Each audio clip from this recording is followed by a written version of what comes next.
The Shadow Bride, A Tale of the Rantas. Introduction. The Keeper of the Cold. Kashmir, the Valley of Peerless Beauty, is often called paradise on earth. But beneath the mantle of pines and the white veil of snow lies an older, harsher reality, the domain of the Rantas. She is not a common ghost, but a primordial entity, a female hag or churail, embodying the unforgiving nature of the high peaks and the treacherous beauty of the deep forest. To speak of her is to invite the chill of the mountains into your home. Origin and description. The curse of the twisted foot. Where did the tale of the Rantas begin?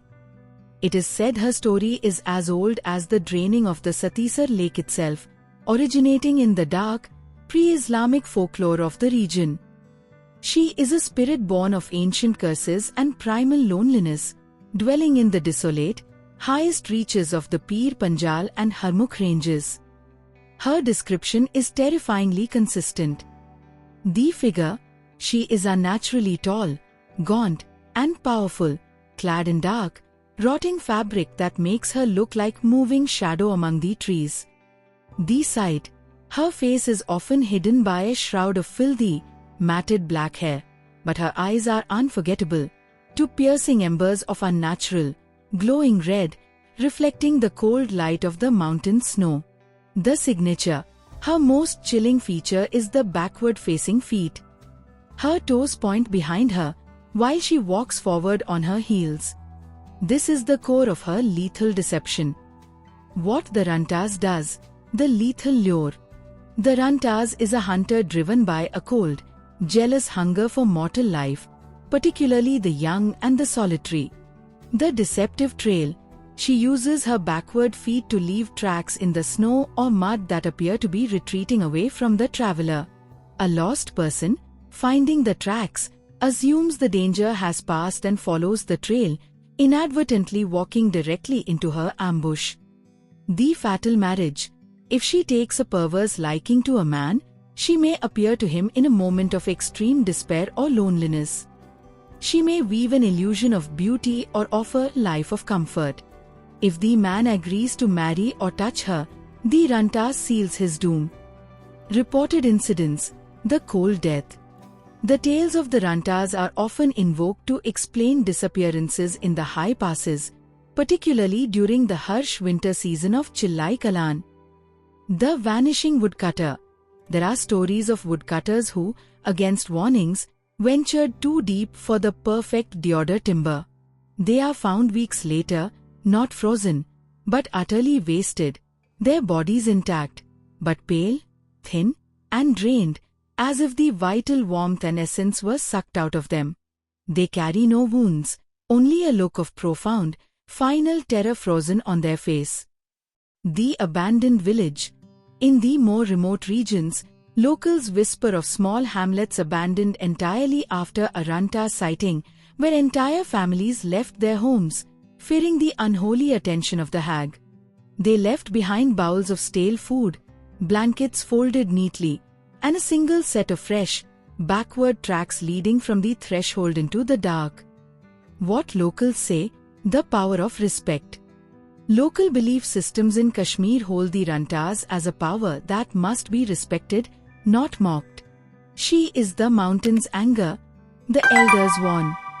If you go into the wild with arrogance, she will humble you until you are nothing.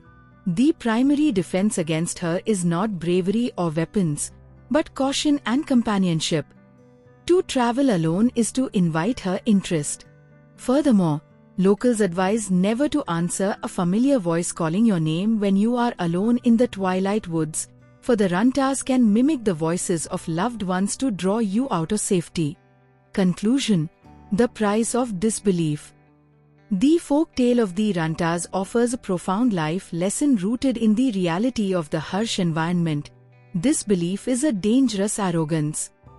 The Rantas teaches that the gravest dangers often come not from the enemy you see fleeing, but from the one who is advancing while appearing to retreat. It is a cautionary tale urging respect for the wilderness, for the things that hide in the shadow cannot be defeated by logic alone. The young shepherd. Ishq scoffed at the tales. He had spent 3 days searching the high meadow for a stray ewe. The snow was falling heavy now, and darkness was nearly complete. His breath hitched. Ahead, in the fresh powder, he saw a single set of tracks. Human tracks. They led out of the meadow, towards the safety of the valley path. "Someone has already passed this way," Ishq whispered, relieved. "The danger is gone." He started to follow the tracks, moving quickly, the hope of rescue surging. The tracks became clearer, cleaner, leading him around a massive, gnarled pine tree. He glanced down at the fresh indentations, the shape of a heel, followed by the deep impression of toes, pointing backward. A wave of dizzying cold slammed into him. He stopped dead. "She is coming towards me." He spun around. The vine dropped instantly, leaving a profound, suffocating silence. 10 feet away, emerging from the tree line, was the tall, cloaked figure. Her hair hung like dead moss. Ishq could not scream. He could only stare into the 2 pinpricks of red light beneath the shadow of her hair. She began to move. The motion was slow, unnatural, her toes carving arcs in the snow that led away, yet she advanced, gliding toward him. Ishq took one panicked step backward. His foot caught on the root of the old pine. He fell, arms flailing, landing hard in the snow. The Ranta stopped directly over him, the dark hem of her tattered cloak brushing his face. She did not reach out. She simply tilted her head, and a low, dry hiss scraped through the cold air. Then, from the darkness of her obscured mouth, a voice, soft, sweet, and unbearably familiar, whispered the name of his lost mother. "Ishq, are you cold? Come home." He tried to scramble away, but his limbs were frozen. The 2 red lights fixed on his eyes, and the shadow of the Rantas enveloped him. The only sound left was the slow, rhythmic thump of his own frantic heart beneath the weight of the snow. "Continue soon,"